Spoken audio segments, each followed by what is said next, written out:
ഇന്നലെ ചായ റിലേറ്റഡ് ആയിട്ടുള്ളൊരു വീഡിയോ കണ്ടിട്ടാ. കഴിഞ്ഞൊരു 5 വർഷമായിട്ട് ഞാൻ പരിചയപ്പെട്ട എൻ്റെ മിക്ക ഫ്രണ്ട്സിൻ്റെ കൂടെയും ചായ കുടിക്കാനായിട്ട് ഞാൻ പോയിട്ടുണ്ട്.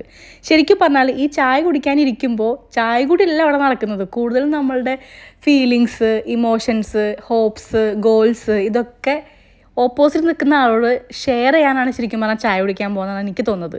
പിന്നെ ചായ കുടി പലരുടെയും തലവേദന മാറ്റും, പലർക്കും സന്തോഷം കിട്ടും, പലരും വിഷമം മാറാനായിട്ട് ചായ കുടിക്കാൻ പോകും അല്ലേ. എന്തെങ്കിലും എവിടെയെങ്കിലും സ്റ്റക്കായി നിൽക്കുകയാണെങ്കിൽ കുറച്ച് കഴിയുമ്പോൾ പറയും ഒരു 3:30, 4 മണി, 5 മണി ആവാറാകുമ്പോൾ നമുക്കൊരു ചായ കുടിച്ചാലോ അല്ലേ. ഇപ്പോൾ ഈ വോയിസ് കൊടുക്കുമ്പോൾ എൻ്റെ മനസ്സിലൂടെ ഒരുപാട് വ്യക്തികൾ കടന്നു പോയിട്ടോ. നമ്മൾ സംസാരിച്ചതും ഒരുമിച്ചിരുന്ന് ചായ കുടിച്ചതൊക്കെ നമുക്കൊരു ഓർമ്മ വരുമല്ലോ. താമസിക്കുന്ന റൂമിൻ്റെ അടുത്ത് തന്നെ ആയിട്ടൊരു റെസ്റ്റോറൻ്റ് ഉണ്ട്. അവിടെ നിന്നാണ് പൊതുവേ ചായ കുടിക്കാനായിട്ട് പോകാറ് കേട്ടോ. അവിടെ നിന്ന് ചായ കുടിച്ചിറങ്ങിയതിന് ശേഷം തൊട്ടടുത്ത് ഇപ്പോൾ ഒരു പാർക്കൊക്കെ വന്നിട്ടുണ്ട്.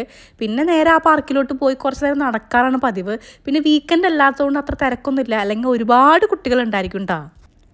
നടന്നു വരുന്ന വഴിക്ക് ഒരാളെ പരിചയപ്പെട്ടു. പേര് കോഫി എന്നാണ്, ഒരു പട്ടിക്കുട്ടിയാണേ. എൻ്റെ വീട്ടിലെ പട്ടിനെയാണ് കേട്ടോ എനിക്ക് ഓർമ്മ വന്നത്. പിന്നെ വീഡിയോ എടുത്തു, നമ്മൾ അവളായിട്ട് ഫോട്ടോ എടുത്തു. എല്ലാവരും അവളെ പോയി തൊട്ട് തലോടുന്നുണ്ടായിരുന്നു. ഇരുട്ടാണ്. Her name? Coffee. Coffee.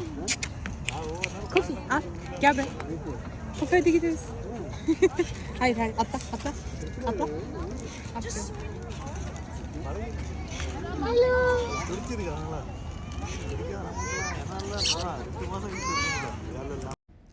അത് കഴിഞ്ഞ് വീട്ടിൽ വന്നിട്ട് ഞാൻ ഗ്രാറ്റിറ്റ്യൂഡ് റീസ്റ്റാർട്ട് ചെയ്തിട്ടുണ്ട് കേട്ടോ. കുറച്ച് നാളുകളായി ഗ്യാപ്പിട്ട് നിൽക്കായിരുന്നു.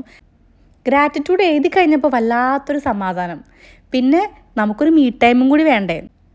കുറച്ച് നേരം വീഡിയോസൊക്കെ കണ്ടതിന് ശേഷം കിടന്നുറങ്ങി.